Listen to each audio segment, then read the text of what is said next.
దీపావళి అంటేనే దీపాల వెలుగులు, పటాకుల మోత, నోరూరించే స్వీట్లే కనిపిస్తాయి. ఇక ఈ పండుగలో చిన్న పెద్ద తేడా లేకుండా అంతా క్రాకర్స్ కాల్చుతూ ఎంజాయ్ చేస్తూ ఉంటారు. పండగకు 2 రోజుల ముందు నుంచే క్రాకర్స్ షాపులకు క్యూ కడతారు జనం. అయితే ఈసారి పరిస్థితి డిఫరెంట్ గా ఉందంటున్నారు క్రాకర్స్ వ్యాపారులు. పండగకి 2 రోజులే టైం ఉంది. మార్కెట్లో మరి గిరాకీ ఎలా ఉందో కావ్య అందిస్తారు. ధనత్రయోదశి నుంచి దీపావళి ఉత్సవాలు హైదరాబాద్లో ఘనంగా ప్రారంభమైతాయి. ప్రస్తుతం మనం క్రాకర్స్ కొనుగోలు సెంటర్ ఈ గ్రౌండ్లో ఉన్నాం. మనం చూడవచ్చు, అంటే ప్రతి సంవత్సరం దీపావళిలో దీపాలు, దొంతులు, దాంతోపాటు బొమ్మల కొలువు పెట్టుకునే వాళ్ళు బొమ్మల కొలువు, బట్టలు, స్వీట్లు, ఇలా అన్నీ కొనుక్కోవడంలో ఫుల్ బిజీగా ఉంటారు.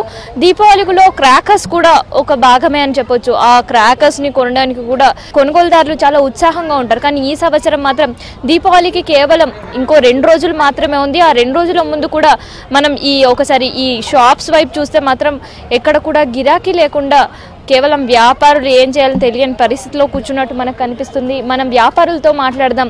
మరి ఈ ఏడాది గతేడాదితో పోలిస్తే ఈ బిజినెస్ ఎలా ఉంది, మరి వాళ్ళు పెట్టిన ఎక్స్పెండిచర్ అన్న వాళ్ళకి తిరిగి వచ్చే అవకాశాలు ఉన్నాయా లేదా అన్నది. ఎన్ని సంవత్సరాల నుంచి ఈడ పెడుతున్నారు మీరు షాప్? మేము 20 years నుంచి ఇక్కడ పెడుతున్నాం, బిజినెస్ చేస్తున్నాం. 25 years నుంచి బిజినెస్, ఇక్కడ మాత్రం 15 years నుంచి చేస్తున్నాము.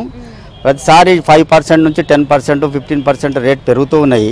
రేట్లు బాగా పెరిగిపోతున్నాయి. పబ్లిక్ కూడా తగ్గిపోతుంది. గిరాకీ కొనడానికి కూడా భయపడుతున్నారు, కొనడానికి రావట్లేదు. మా పెట్టుబడి కూడా వెళ్ళడానికి కష్టమవుతుంది. సేల్ ట్యాక్స్ అని, ఇన్సూరెన్స్లు అని అన్నీ కట్ అయిపోతే మేము అమ్మితే మాకు ప్రాఫిట్లు ఏం రావట్లేదు. బలవంతం ఏంటంటే ఉద్యోగాలు లేక ఏదో బిజినెస్ చేయాలా, బిజినెస్ మీద సంపాదించాలని ఆశతో పెడుతున్నాము. లాస్ట్కి వచ్చేవరకు పెట్టుబడి కూడా వెళ్ళడం చాలా కష్టమైపోతుంది. షాప్ కీపర్స్ పైన కూడా చాలా ఈసారి రిస్ట్రిక్షన్స్తో పాటు ఎలాంటి జాగ్రత్తలు తీసుకోవాలనేది ఫైర్ డిపార్ట్మెంట్ సిబ్బంది వాళ్ళకి ముందుగానే చెప్పడం కూడా జరిగింది.